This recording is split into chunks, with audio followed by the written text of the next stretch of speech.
Here we go. What's up, Undroppables Nation? This is Josh Lee. I can be found on Twitter at Joshua J. Hyun. It is in my name tag at the bottom of the screen. And today we are here with episode 3 of A Best Ball Draft a Day Keeps the Doctor Away. Name of the show, Jameson Williams League winner. So before we even get started, I want to announce the winner of the giveaway that we had for the last 24 hours.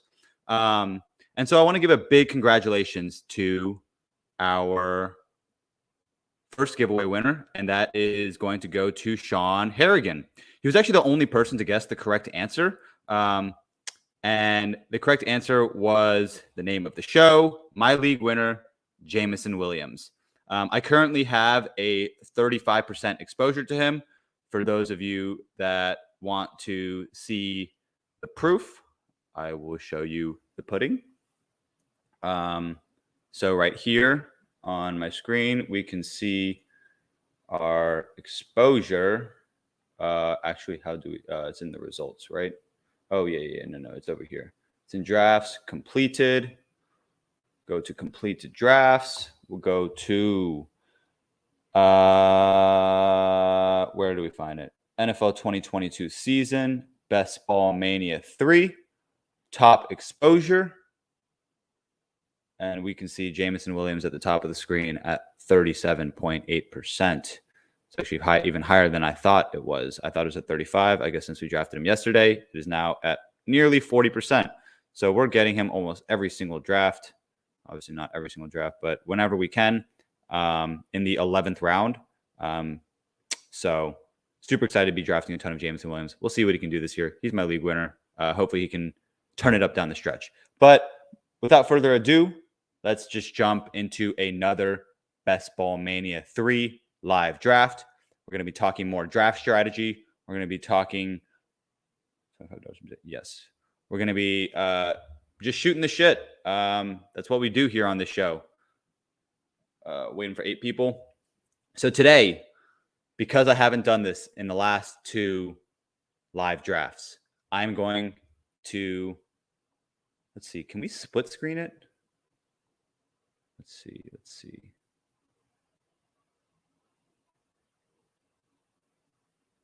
How is this going to work out for us? Okay, that's not bad. Oh, and we can still, okay. So I guess whenever we actually just go to the draft, then this is going to go away. But we'll just have to pull it up really quick. Can I just do this real quick? Oh, yeah, sweet. Okay, so that'll work all right for us.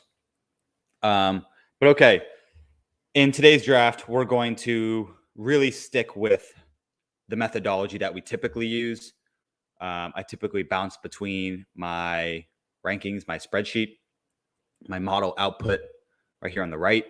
And on the left, I always have my my drafting board. Typically, I draft on mobile. And so I'm able to have both my computer up and then just draft on my phone. So it's obviously a much smoother process. But I'm learning how to do it live with you guys.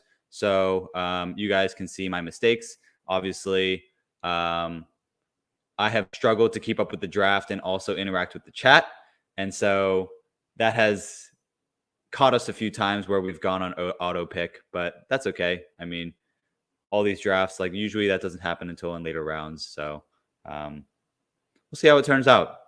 Maybe one of those auto picks will end up becoming a lucky hit. So you never really know. Half of these Best Ball Mania drafts are luck anyways, where maybe some guy in his mom's basement is going to end up winning the entire thing just by accidentally auto drafting the entire thing. And it is what it is. Maybe that happens. Maybe it doesn't. I just want to give myself the best possible chance to take home the money. That's what we're doing this for. And also we're having a bunch of fun on the way. So yeah, hopefully this draft fills real soon. We're waiting for 3 people. I'm going to learn which spot that I'm going to be in. And then we're going to talk some strategy out of which draft slot we got taken. So our previous 2 drafts, we've been in the 110, I want to say. 110. Maybe it was the 108 in our first draft. And then yesterday we were out of the 106. I typically don't like being in the middle. It's kind of difficult to craft a stacking strategy out of the middle two slots at the 6 and the 7 spot. So whenever I'm in the 6 or the 7, I typically don't get too many stacks. I like to just draft the best player available typically. I haven't even really in these live streams been sticking to like a pre-draft strategy. Sometimes I like to think like, okay, this draft I'm going to try out hero RB, where I draft one RB early and then just hammer receivers, tight end, whatever have you, but just leave the running backs to continue to fall on the board, and then we'll just draft a few guys that we think that have like elite upside that can pop if the starter goes down. Another build that I've been playing around with is zero RB. That one I'm a little bit less comfortable with just because how important running backs are in any fantasy football format. It's kind of grown on me. I did a little bit of research in terms of why zero RB could be a viable best ball strategy. And one thing that I learned is this year it's more viable. Zero RB is a more viable strategy than ever. And the main reason for that is just because wide receiver ADPs are just continuing to rise up the board. So in previous years, let's take last year, for example. In the first 2 rounds, the first 24 picks, there were, I want to say 24, no, it's 11. There were 14 running backs taken in the first 2 rounds. 14 running backs, 8 wide receivers, 2 tight ends were taken on average based on ADP last year in the first 2 rounds of fantasy drafts. And this year, that distribution has shifted from 14 running backs to 11 running backs and 8 wide receivers to 11 wide receivers, still 2 tight ends. So we're seeing a little bit of a shift in ADP distribution in terms of the positions. So wide receivers are getting pushed up the board, running backs are being pushed down the board, and that's why zero RB is such a viable strategy this year. You can just hammer receivers early, and in these later rounds, the running back position becomes more and more viable, especially down in like the 3rd, 4th. Actually, you could even start off your draft like wide receiver, or wide receiver, tight end, or tight end, wide receiver, and wait until the 4th round to draft a running back. Because as crazy as it is, you can sometimes find Travis Etienne, Ezekiel Elliott, Breece Hall. Those guys are all available in the 4th round of your draft, even Cam Akers. I haven't been drafting any Cam Akers because I have a little bit of an issue with him. Where are we this draft? We are out of the 12 spot. Oh, this is beautiful. Okay, 12 is a perfect spot for a zero running back build. So I've just been talking about it for the last 5 minutes, and I'm going to get to show you guys what that strategy looks like, unless one of the top guys falls, obviously. But because these guys are available here, Etienne, Elliott, Breece Hall, Cam Akers, and then in the 5th round, you can find guys like David Montgomery, J.K. Dobbins. In the 6th round, you can find Josh Jacobs, Elijah Mitchell, A.J. Dillon. In the 7th round, you can find Antonio Gibson, Miles Sanders. Even Clyde Edwards-Helaire is a potential pick all the way down there. And that is why if you start off your draft zero RB, you can maybe go your first 3, 4, 5 rounds without drafting a running back and just hammering on the value on the other players.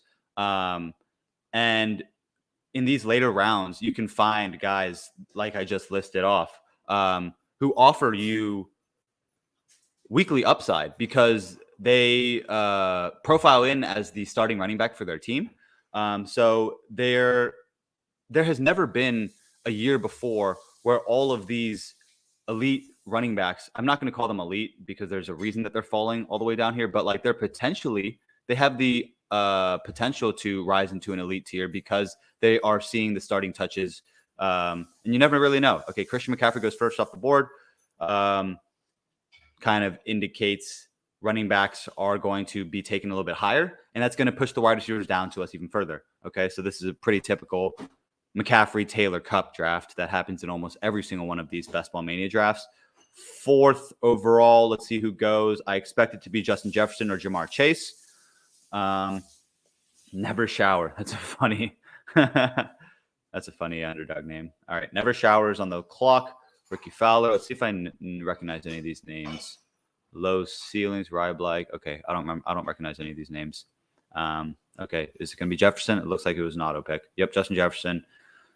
Typically, it's Jamar Chase. Usually, that's like a very, very chalk first 5 guys, and there you go. This is like the first 5 players in every single Underdog Best Ball draft. It looks like the entire draft room is just going very, very chalky right now. Shout out Chalk. Follow him on Twitter at Chalk101. Great guy. Really great leader of the Undroppables. I highly suggest the follow. But yeah, back to the show. Yeah, so Travis Kelce gets taken. Okay, I would have liked him for him to fall. Oh, wait, one second. I was just talking about this, and then it happened where we were not tracking it. But okay, how can I just make it red from this screen? Do I have to go wider? Here we go. So let's try to do this quick. Red. All right, I hope Devontae falls. I could go Devontae, CeeDee Lamb if they both fall. I know CeeDee Lamb isn't going to show up in these like top rankings. I think he's a little bit lower. But the one there's a blind spot in the model in that we aren't able to add in a variable to predict out. So like not in this version at least, where we can't look at vacated targets, and CeeDee Lamb has a lot.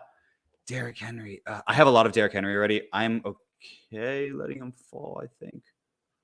Where is he on this board? He's pretty high. I didn't expect Derrick Henry to fall. So it looks like we're going with the hero RB build. We'll go Derrick Henry, Devontae Adams. I think that should be a pretty unique build. That's one thing that's also very important when we're thinking about Best Ball Mania teams. Especially in terms of early draft strategy, we want to be having a little bit of uniqueness to the way that we're building out our teams, because we're trying to win as much money as possible at the top. So when guys fall, typically that's going to offer a little bit of uniqueness. So since Derrick Henry has an average ADP of 7.8, him falling all the way to pick 12 offers immediate uniqueness, and I would be stupid to not take him there. Yeah, good job, guy who took CeeDee Lamb. Yeah, back to the model talk. Shoot, I am not following this again. But we got Devontae. That's big. Let's see. Travis Kelce, Derrick Henry, Jonathan Taylor. All of these guys are gone. Just continue to follow it. Okay. Mark Andrews just got taken. Justin Jefferson. Those guys are gone. Okay. Let's see. Stephon Diggs is gone. Let's see. Deebo Samuel just went. Okay. DeAndre Swift is gone. Nick Chubb gone? Not yet, but I assume he will not be there at my next pick. Mike Evans has not been taken, but I expect him to be gone as well. Najee Harris, Dalvin Cook. Those guys are gone. All right, Mike Evans just got taken. Where did Mike Evans go? Yeah, Mike Evans right here. We'll pop him in red. Mike Williams, I assume he's going to be gone as well. We don't pick for a while. We're 15 picks away. Yeah, we don't pick for a very long time, but that's okay. We got 2 studs in our first 2 rounds. Aaron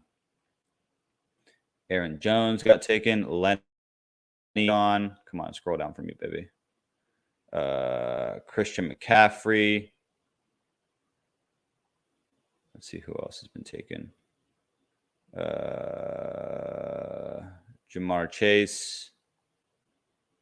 I know it might surprise you guys that Jamar Chase is so low in these rankings, but the only reason that is because one of the key variables in terms of predictive power for this model specifically, I'm still iterating on it, is the number is like just experience. Sorry, not experience, but a 3-year moving average, and it looks at last year's points and a variety of other variables. And Jamar Chase is a little bit lower just because nobody has ever come in and done what he's done.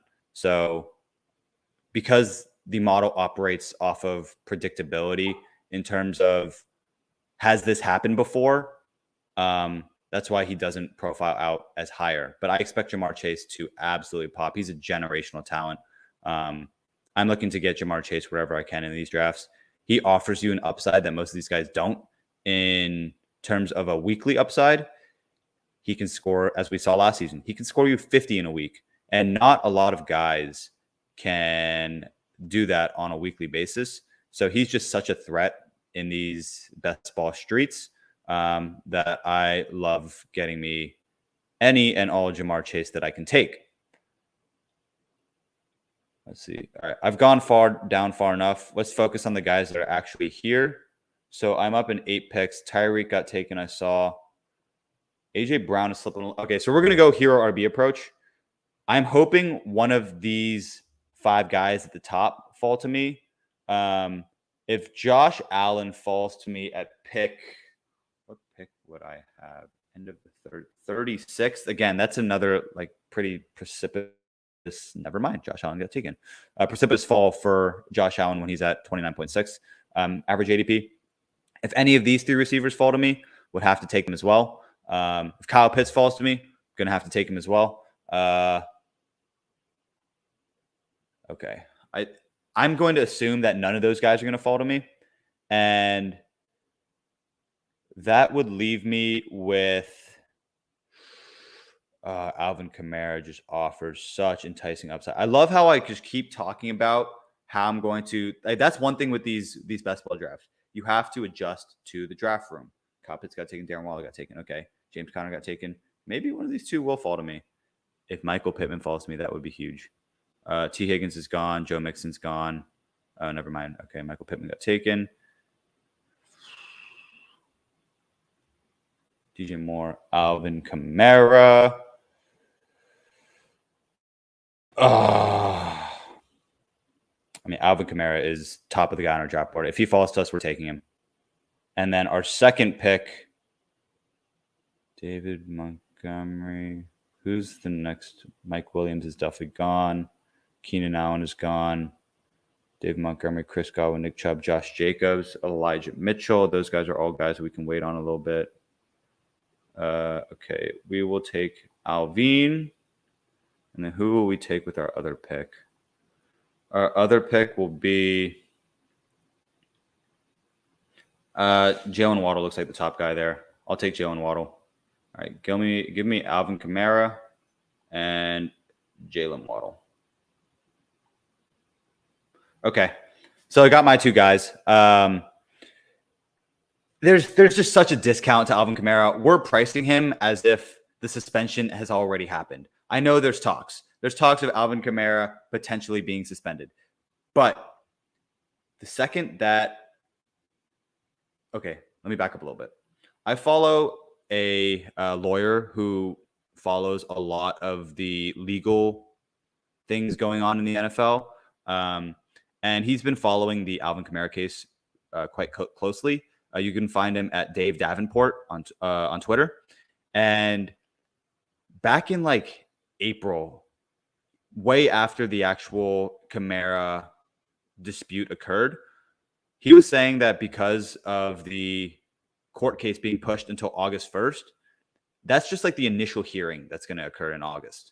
And so there might not be enough time for any of the legal. We know like legal things take a long time. The courts are slow. So this case might drag on a little bit, where Alvin Kamara's case might drag all the way into the 2023 season. And in that case, in that scenario, what we're betting on here is Kamara's suspension doesn't even come in the 2022 season. And if Kamara doesn't get suspended for the 2022 season, the fact that I can get him at the 3-4 turn is just immense value. The second that Kamara or the league says that Kamara is able to play the entire season, Kamara is going to skyrocket back up into the early second, I want to say, maybe late first. So I think he is priced at a great value, and we're going to take advantage based off that arbitrage. So, okay, back to on what we have at hand. Let's see what we have in terms of our draft. So, did Godwin get taken? Okay, so Godwin is still on the board. I've been seeing talks that Godwin might... We're 12 picks away still. Where's Godwin down here? Ooh, Godwin has fallen. I was not expecting him to be all the way down at ADP 62. I'm willing to take that bet too. There's talks that Godwin might be healthy for week 1, which comes as an absolute shock to me, just because he tore his ACL like late in the season last year. But hey, he's a stud. Maybe he makes it back in time. And in that case, we're betting on, like, we're taking wild bets here, but these wild bets have insane upside. And that insane upside could win us big money. And that is what we're trying to do, just maximize the amount of value that we have on your team. So I'm going to be drafting the best football players. If all of them if I make the playoffs, all 5 of these guys, if I get Godwin at the end of the 5th round, if I get Godwin, all 5 of the guys that are on my team are just absolute studs, and they have the potential to win me week 17 and hopefully a lot of money. Okay, Calvin Ridley's in here. I don't have him filtered out. If DK falls, that would be huge. I would take DK. Do I need to focus on any stacks here? I have Devontae Adams, so that would be Derek Carr. And then if I take Chris Godwin, we could just immediately stack him with Brady. Is Devontae... Oh, he's a little bit further down. I really like Elijah Moore as well. I've been getting him in a lot of drafts. He's ranked decently high. So Antonio Gibson's still there. DK Metcalf's still there. I think since Chris Godwin's the top guy on our board, I would take Chris Godwin here. While there's also immense upside, which I am willing to make the bet on. If he's out the first 6 weeks, whatever. He's going to come back. So let's say he lands on the pup out 6 weeks, then he comes back week 7. Maybe he starts off slow, but we don't even really need him to really pop until week 15. So he'll be healthy by then. I will grab Chris Godwin here. And then where is... All right, so there's 2 guys in between here. Between Darnell Mooney and Elijah Moore. Where's Darnell? Darnell's at 61. Elijah Moore. All right, Darnell was higher than Elijah from what I saw. We'll take Darnell. Okay, we got a pretty good receiving room now. I should have taken Brady there. Where's Brady? 82. What's our next pick? No, that's way too much of a reach. Okay, there's a chance Brady falls to 84, 85. Hopefully he does. I think the next 2 guys that I'll be targeting are Brady and Russell Gage. Russell Gage isn't going to fall. That sucks. Okay. So maybe I should have taken Gage there. But Gage is honestly a little bit of a hedge on Chris Godwin. I mean, there were times before, I know Josh Larkey talks about it a lot, where earlier in the summer, Russell Gage was going in like the 90s. But the fact that he's risen all the way up to ADP 69.3, now we're talking about taking Russell Gage over guys like Devontae Smith, DeAndre Hopkins, Drake London, Hunter Renfrow, Alan Lazard. I'd take Russell Gage over Alan Lazard. Michael Thomas, Brandon Ayuk, Kadarius Toney. I would take a lot of those guys over Russell Gage. Just because Russell Gage is, let's say Chris Godwin comes back, is healthy week 1. How many targets does Russell Gage see? So like we want to be betting on one singular outcome in order to maximize the upside that we're seeing for this team.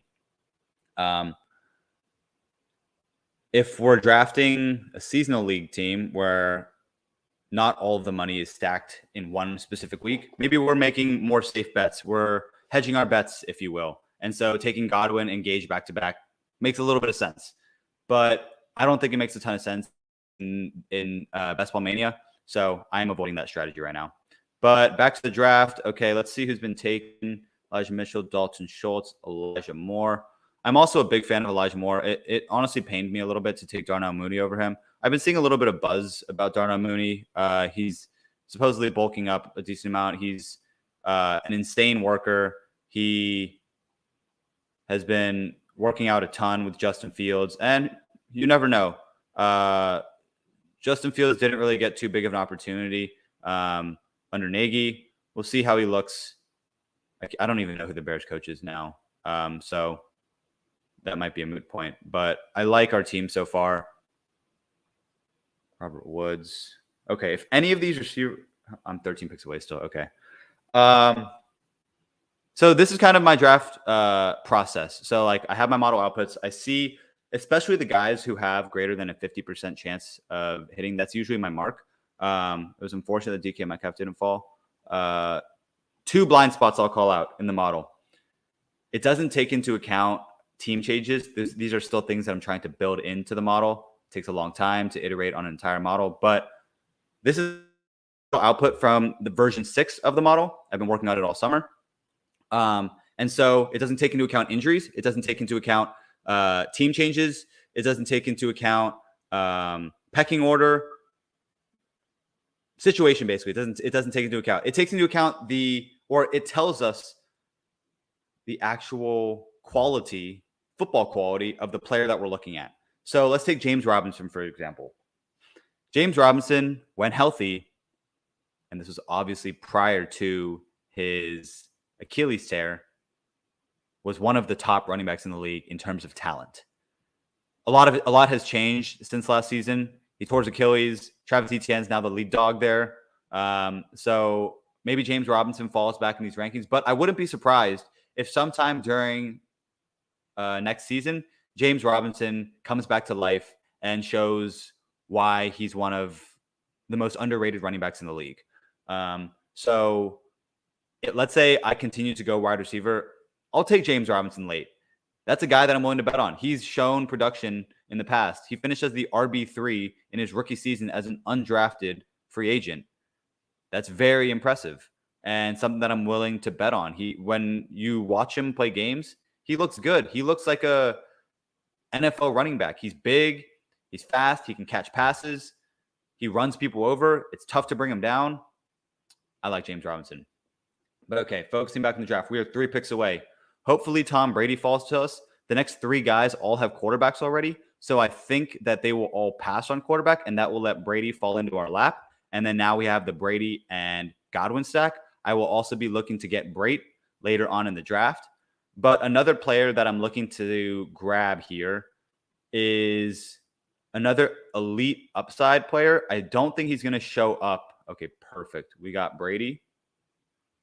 Stack him with Godwin. Let's go. I don't have any Cowboys players, right? No, I don't have any Cowboys players. Okay. I'm debating right now Kadarius Toney versus Christian Kirk. I don't have a tight end. TJ Hawkinson has fallen here. All right, I'm going to go TJ Hawkinson because I drafted him earlier today in the Scott Fish Bowl as my tight end 1 in the 6th round. And that's a tight end premium league. So TJ Hawkinson is going to be pretty valuable. And I think TJ Hawkinson is a good player. Does his stats come up if I poke on him? Okay, no, it doesn't. But TJ Hawkinson, last season, he battled through injuries. But if his stats before injury and when there were other guys who could take targets away or who could take defensive attention away, such as DeAndre Swift, TJ Hawkinson was getting a ton of targets from Jared Goff. Jared Goff has a very, very good connection with TJ Hawkinson. TJ Hawkinson should see a decent amount of targets. He's extremely athletic. He'll get a lot of yak, and he should score some touchdowns this year. He had 84 targets last year, I think, in 12 games. The season prior, he had 101 targets. I see TJ Hawkinson penciled in for 100 targets this year. I'm going to be looking to get Jared Goff later. I'm going to be looking to get, what's his name? Jameson Williams, the league winner later, because I've just been grabbing in every draft. He offers you that elite ceiling. The guys that I was debating earlier were Christian Kirk and Kadarius Toney, and that's because of the spike week capability. Maybe they're not consistent fantasy producers based off just a week-to-week volatility. But that's what we're hunting for in best ball. We're hunting for that week-to-week volatility. We want the guys who can score 30 points one week and 0 the next. Why is that? That's because this is best ball. We don't set lineups. If Christian Kirk scores us 30 points in 1 week, perfect. He's for sure going to be in our lineup that week. The next week he scores 0. That's fine. That doesn't hurt us. Another wide receiver will step in and take a spot. So we're looking for guys that have just an elite weekly upside. And that is why I grab guys like Chris Godwin. I can see Chris Godwin getting 2 touchdown games. Jalen Waddle. I can see Jalen Waddle getting 2 touchdown games. Devontae Adams. We know what he can do. Darnell Mooney, I think he can make a pretty big step this year. We'll see if that actually comes to fruition. But he showed that he has the juice Last season, he operated as the wide receiver 1 for Chicago. Allen Robinson just did not look the part at all. And Darnell Mooney had some pretty good games. And if Justin Fields can make the step, Darnell Mooney should explode this year. They have nobody else in that receiving room. He's literally alone on an island. And I think he's going to benefit a lot from seeing 130, 140, 150 targets. And if anybody's getting that amount of targets, I expect him to put up points. So I like the bet there. Same thing with TJ Hawkinson. Early on in the season, I saw, I'm pretty sure he dropped like 28 points week 1. Not many tight ends in the league can do that. TJ Hawkinson is insanely athletic, and that's why he can do that. So I'm excited for this team. And then obviously we know what Derrick Henry and Alvin Kamara can do. So back to the draft, we'll look at who we're going to be taking next. We're 8 picks away. Let's see if any of the guys that are on our board are still available. Robert Woods is there. So Robert Woods doesn't necessarily offer you that weekly, like, boom week upside. But there's not a whole, like, Robert Woods should slot in as the wide receiver 1 for the Tennessee Titans. I like Robert Woods as a bet all the way down here at the 9-10 turn. Robert Woods he's coming off a 20 ACL. So for that reason, he's all the way down here, buried in the ADP. But he's a good player. We've seen what he can do when he was a part of McVay's offense, catching passes from Jared Goff and Matthew Stafford. He's a good player. He does everything. He run blocks extremely well. And we're getting a little bit of a stack here with Robert and Derrick Henry. So that's another guy that I'm looking to get. Sky Moore, Marcus Valdes-Scantling. Devin Singletary is also here. That's an intriguing pick. Chase Edmonds. Where's Chase Edmonds in our picks? So Robert Woods is there. Antonio Gibson is long gone. Calvin Ridley, Antonio Brown we're not looking to get. Is Tyler Lockett here? No, Tyler Lockett got taken.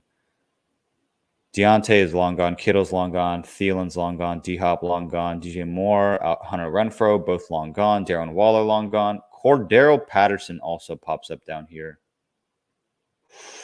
Okay. I think if they both fall to me, I'm going to get Robert Woods and Cordero Patterson.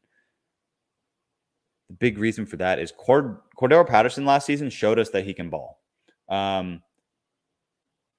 For some reason, like, people think that last year was just like a fluke or something, because the fact that, like, he should slot in as the starting running back for the Falcons.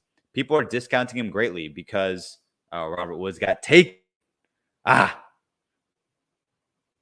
right, we want Cordero Patterson. That's for sure. Who else? Cardinals. All right, I'm just going to draft 2 more running backs and just call it a day with them. Chase Edmonds. I really like Chase Edmonds, but all right, let's just go ahead, grab Cordero. And because Devin Singletary has fallen too far, we will take Devin Singletary. All right, I drafted my 2 running backs. Going to call it a day on running back. Another hyper-fragile running back build. I didn't expect that out of this draft. I thought I was going to go 0 RB, drafting 2 wide receivers in the first 2 rounds. But it turns out Derrick Henry decided to fall to the 12th spot. So, again, since Alvin Kamara also fell, I have gone with a hyper-fragile running back approach. I don't think I've talked about what hyper-fragile running back is, but basically what we're doing with that is we're drafting only 4 running backs and just betting on them all to stay healthy throughout the year. On top of that, we're just drafting a ton of wide receivers because we're drafting a few running backs a little bit earlier than normal, because we're only taking 4. We're betting on these guys to pop, and then we're taking a ton of dart throws at wide receiver. So we have a pretty decent wide receiver room already shaped out. Because I double tap running back there, I didn't love the receivers in that range. I mean, Tyler Boyd, I do like Chase Claypool just because of the explosiveness that he offers. Garrett Wilson's also all right. I'm not a huge fan on betting on the Jets wide receiver 2. Maybe Zach Wilson takes a step and I miss out on a Garrett Wilson explosion. I see that as a more improbable scenario than likely. So we'll pass on Garrett Wilson, and hopefully at our next pick, we'll be able to get our guy, Jameson Williams. He should be there, 132.7. We are at 132. Okay, so we're crossing our fingers a little bit for Jameson Williams to fall to us. Wide receiver 61, absolute value. And we're just ignoring the running back position for the rest of the draft.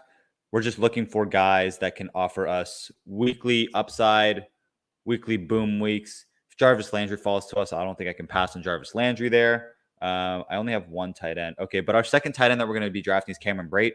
We're just going to stack him with Tom Brady. It's just simple as that. Brate offers you upside that most tight ends don't.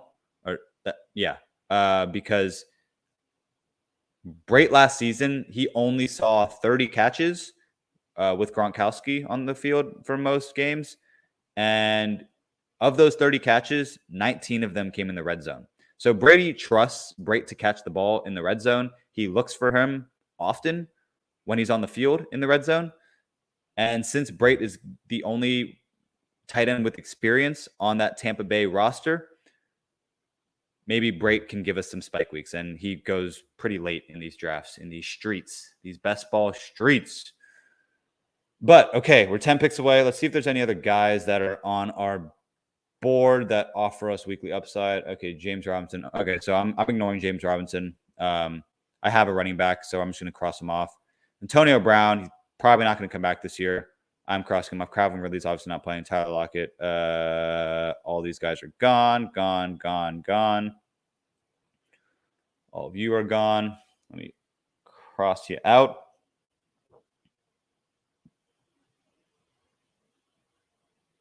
Darnell Mooney is lower than Elijah. I should have taken Elijah. That was my mistake. Actually, even Amon-Ra was there. I should have taken Amon-Ra. That's a part of my process. I'm just doing this so fast.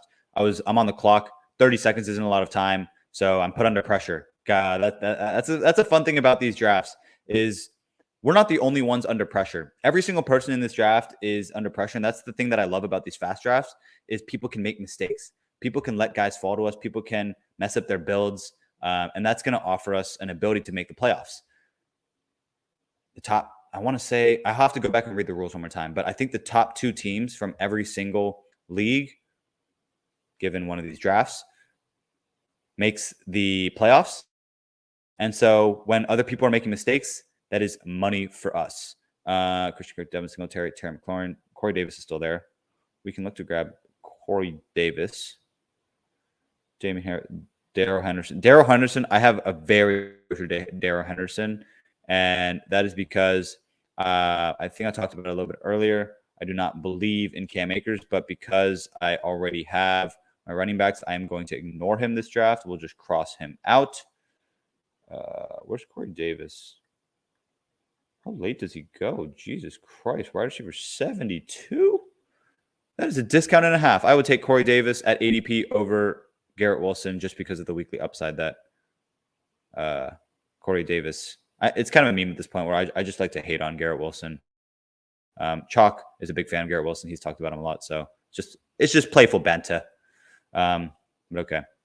We'll keep crossing guys off. This is the guy that I was surprised about to show up on the radar for here is Duke Johnson. Duke Johnson, I think he's on the Buffalo Bills. He's on a good offense. I don't know. Like he's offered weekly upside in the past. Why not this year? Is AJ Green here? No, J-Mo got taken. No, guys, what am I gonna do? Fuck. All right, give me the boy Jahan Dotson. I haven't grabbed him much, but first round receiver going this late in drafts. I'll take the bet. Whatever. Jahan Dotson, give him to me. Do we need a quarterback? We're gonna wait on. Damn. I am really, really blown that my guy got taken. Fuck, Michael Gallup might not even play this year. All right, I'm gonna take another Josh Palmer share if I can get it in. Did I get it in? Let's go. I got it in. Okay. When I'm in this range, I've kind of just defaulted to Josh Palmer. I like betting on offenses that have a lot of touchdowns available, and I think the Chargers are going to be an extremely explosive offense. Josh Palmer looked the part down the stretch. He also, I don't know if he showed up in this specific model run. Hold on. Was AJ Green there? I really fucked up if AJ Green was there.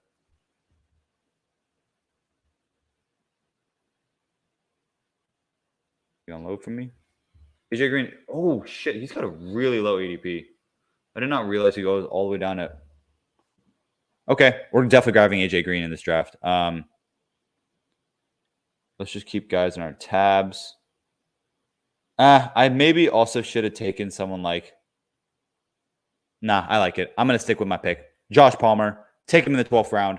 That's super late for one of these guys that offer pretty good upside, especially on a team that's going to be scoring a lot. He's the wide receiver 3. He has supplanted Jalen Guyton for that wide receiver 3 role. Justin Herbert likes to throw the ball to him. Draft yourself some Josh Palmer. I've been trying to trade for him in my dynasty leagues. Damn. All right. Once we're in these like dart throwy ranges, I typically don't go too far into this. I mean, you can see right here in this specific model build, a lot of these guys have pretty similar ADPs, and that's because there's not a whole lot of information to go off of. I've actually deleted every single guy from here that has, I think, everyone at like 18.3.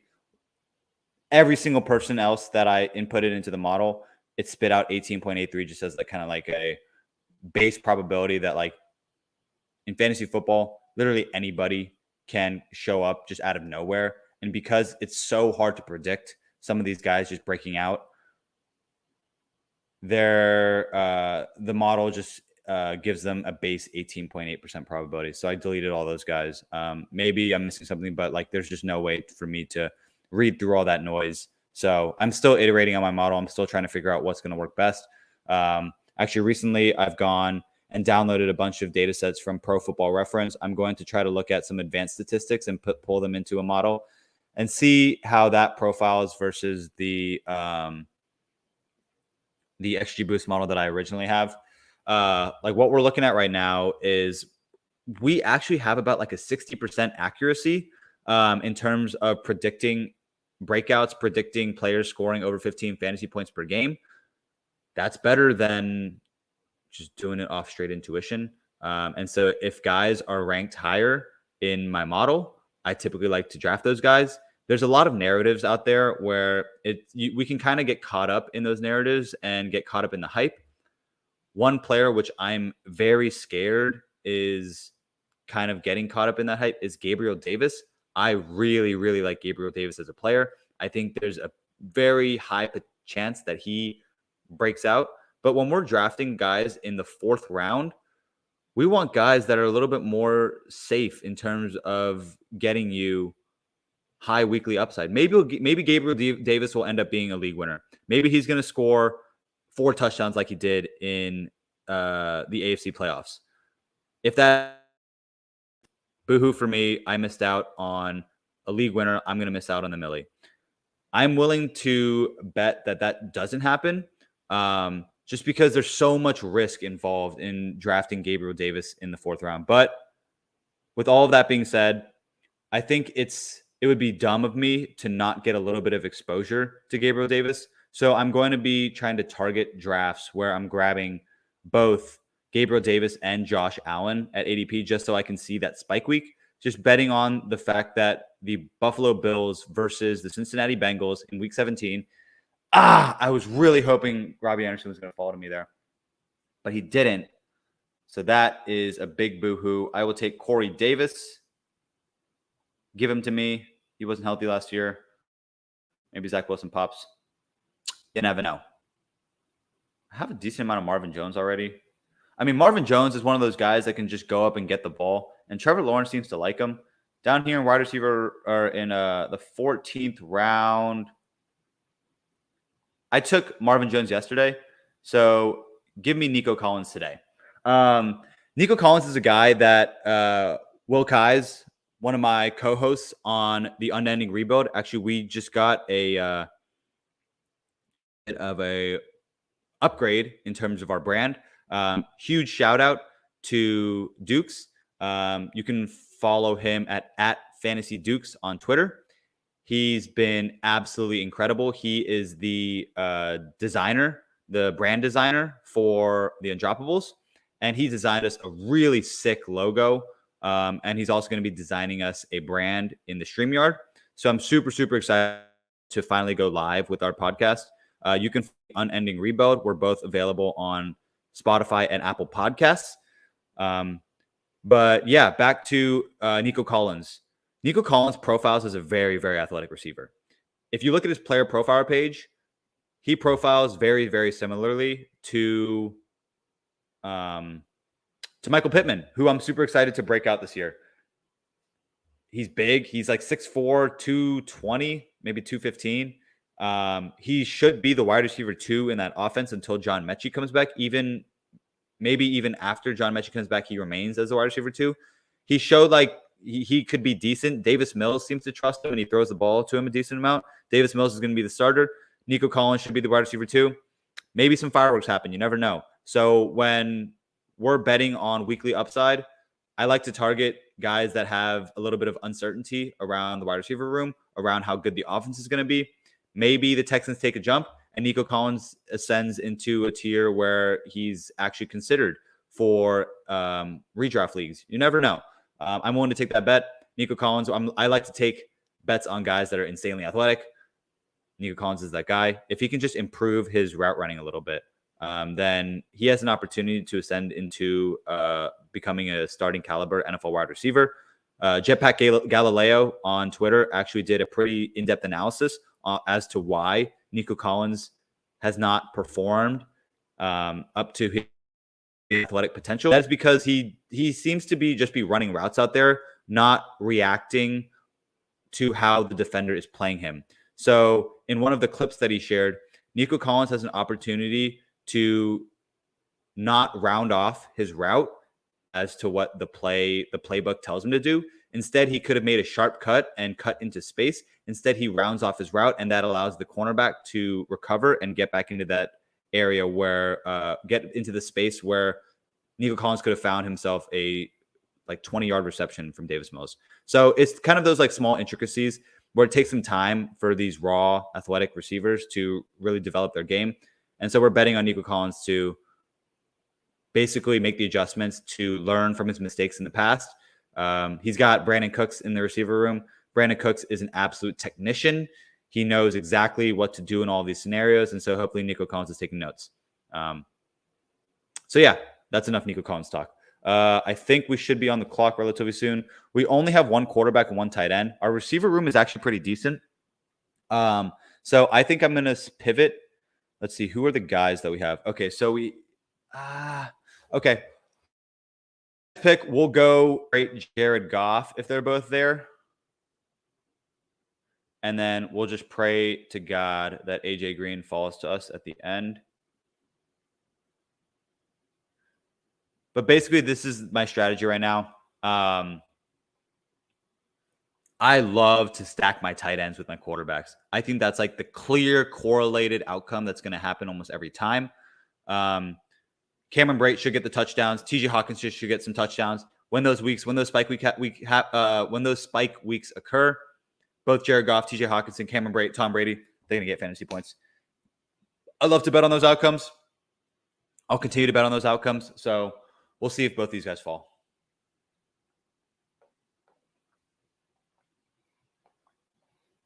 And then I said I really wanted AJ Green, especially because Chris Godwin's not going to be there's a chance that Chris Godwin isn't healthy for week 1.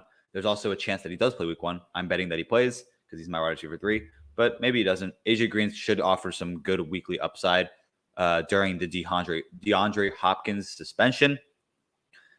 I'm willing to bet on that. AJ Green still profiles as a pretty good receiver.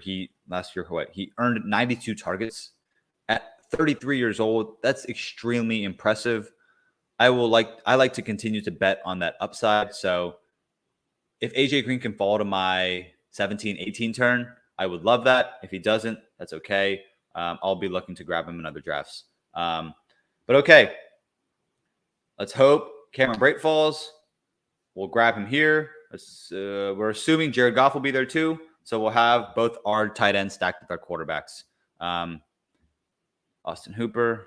Austin Hooper is actually a guy that I really like this year. Austin Hooper is probably the number 2 receiving option for the Titans right now. The last time Austin Hooper was the number 2 receiving option for his team, he was on pace to finish the season as the tight end 1. And then he got hurt and he didn't finish the year. So I got my 2 guys. Back to Austin Hooper talk. I like Austin Hooper this season just because there's reports out of camp that are saying Ryan Tannehill has already been looking to find Austin Hooper. They're developing a pretty good rapport. On top of that, the last time Austin Hooper was the number 2 receiving option for his team, he finished as he was one of the top tight ends. He had like 800 receiving yards through like 12, 13 games. He had like 6, 7, 8 touchdowns, something like that. And he was the tight end 1 before he went down. I think that's it's possible that happens again. There's a reason that the Browns paid him so much money to come over there from Atlanta. I thought that Austin Hooper was going to continue his tear of just elite tight end producing fantasy numbers. So I grabbed him in one of my dynasty startups back in 2019. I grabbed him in like the 11th round. Obviously, looking back on it, that was a mistake. I should have taken somebody else, someone a little bit safer. But I liked Austin Hooper, the talent then. I still like Austin Hooper, the talent now. And now the fact that he gets a fresh start on a team that is in dire need of pass catching options, I like the fact that he's going all the way here in the 15th round. He's not a bad bet at tight end. And his quarterback that you can stack with him, Ryan Tannehill, is also coming at an insane discount. He is being drafted as the QB 24. The only reason I didn't draft him in this specific league was because I didn't have any of those pass catching options. Yesterday, I had Treylon Burks, so it made sense to take Ryan Tannehill. Today, I didn't have any pass catching options. I have Derrick Henry, and we don't expect Derrick Henry to catch a ton of passes. So Ryan Tannehill doesn't make any sense for me. So Jared Goff was the pick instead. But Austin Hooper, Ryan Tannehill, that's a great tight end quarterback stack that you can be getting all the way down here in the 15th, 16th rounds of your Best Ball Mania drafts. And so I highly suggest to continue to target that. That's a good stack to target and super late. It's super cheap. You can get that in a bunch of leagues. And I expect both of those guys to outproduce ADP at a significant factor. Ryan Tannehill last season, for some reason, people think Ryan Tannehill was a bad quarterback last year. First of all, he led the Titans to the number 1 seed in the AFC. Second of all, he finished as the QB 12 in fantasy for a very long stretch of time while A.J. Brown was hurt. His number 1 receiving option was Nick Westbrook-Akine. And I don't know who else in that receiving room really contributed other than, it was abysmal. And Ryan Tannehill still put up numbers somehow. So he's a good quarterback. Now that he has Treylon Burks, now that he has Robert Woods, now that he has Austin Hooper, who knows? Mike Vrabel's a great coach. I really like what Mike Vrabel brings to the Tennessee Titans sideline. And Tannehill is being severely underpriced. I think that there's almost a 0% chance that Ryan Tannehill finishes worse than QB 24. I think this is his absolute floor. I think his floor is even at like QB 20. So the fact that he gets drafted at QB 24 is just value. Like he's literally on fire sale. I don't really know what else to say other than that. The ADP doesn't really make any sense to me. I'll leave it at that. Okay, so we're coming down to the end of our draft. AJ Green is still there, which is music to my ears. I hope he continues his fall, and I will take AJ Green at an insane discount. That would be beautiful. But because we like to draft a ton of wide receivers in Best Ball Mania, the league is going to become even more pass happy than it already is. All of these head coaches, offensive coordinators that love to throw the ball a ton, they completely gear their offenses around their quarterbacks and their receivers. Those are the guys that I am loving to bet on. So I'm going to bet on the receivers in the good offenses. So falls. There are talks that he is kind of behind in his recovery. So maybe he doesn't play at all. I'm taking him at the 200th pick of my fantasy draft. But he's on the Denver Broncos. He profiles similar to Tyler Lockett. Russell Wilson loved Tyler Lockett. I don't think KJ Hamler is Tyler Lockett by any means. But KJ Hamler could get a week where he shows up and maybe scores 2 touchdowns. So fuck it. I'm taking KJ Hamler and AJ Green to close out my draft. And there you have it. I could have also taken Isaiah McKenzie, but I took Isaiah McKenzie 2 days ago, so I'm going to leave it at that. But, okay, we're projected 26, 27, 61. Typically, these projections are a little bit whack, in my opinion. If you grab, like, more quarterbacks, obviously that number is going to continue to rise because quarterbacks are going to score more in this format. But I'm betting on Tom Brady and Jared Goff and just going to take a ton of receivers. I may have gotten a little bit overboard. Taking 10 receivers is a lot. I usually like to cap myself at 9. So maybe I should have taken another running back. Maybe I should have taken another quarterback. Maybe I should have taken another tight end. It's a lesson. Maybe this team actually does well because I actually really like this team.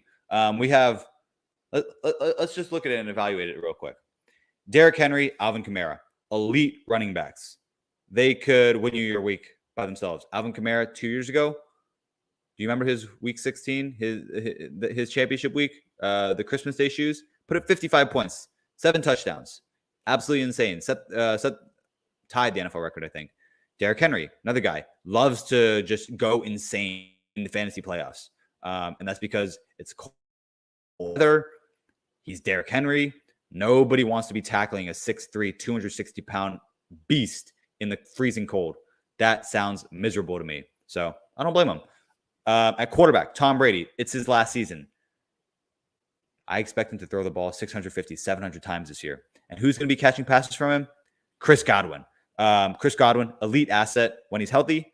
Same with Cameron Brate, obviously not elite asset, but he has weekly touchdown upside. TJ Hawkinson, elite tight end asset. I think he's being priced extremely undervalued. And the fact that we can stack him with Jared Goff, who I also think is extremely undervalued. I think what Detroit is doing is amazing. I think that the Lions are going to surprise a lot of people this year. I loved their draft picks this year. Aiden Hutchinson, Jameson Williams. I am really, really upset that I could not get Jameson Williams in this draft. I've been able to get Jameson Williams, or I guess about 50% of my drafts, but he's my league winner. I didn't get him in this draft, so that's okay. I got Devontae Adams instead. Devontae Adams, absolute stud. We know what he can do. Maybe I should have been looking to grab Derek Carr, been a little bit more savvy there. Maybe I should have been looking to grab Tua and get 3 quarterbacks. That is the one mistake that I think I made. And if I could go back and redo part of that draft, I would have taken Tua or Derek Carr, probably in that 13th, 14th round, I want to say. Instead of, I think I took Jahan Dotson and Josh Palmer instead. I don't know if either of those quarterbacks were available there. Tua might have been. So that's the one thing I would have done. I would have taken Tua over Josh Palmer or Derek Carr. Derek Carr before Tua, but I think Derek Carr was gone. But yeah, that concludes our 3rd live stream.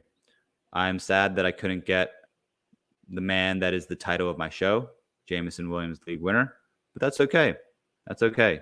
It's good to have some variance in our drafts. So that's going to conclude our stream for tonight. I really, really thank you all for joining me. I have a ton of fun doing this. I love talking fantasy football. I love that you guys out there in Undroppables Nation are just as in love with fantasy football as I am, and you're willing to stick with me on this stream all the way through. Really, really appreciate you guys. I am so grateful. That's why I want to give back to you guys as much as possible. I did that earlier today with the Jameson Williams NFL jersey giveaway. So Sean, I'll be reaching out to you through Twitter DM, just so we can get that set up so we can get you your merch. Thank you all, and I will see you. Okay, tomorrow's Friday. I'm probably not going to do any streams over the weekend, but I will see you all on Monday. So thank you. Good night.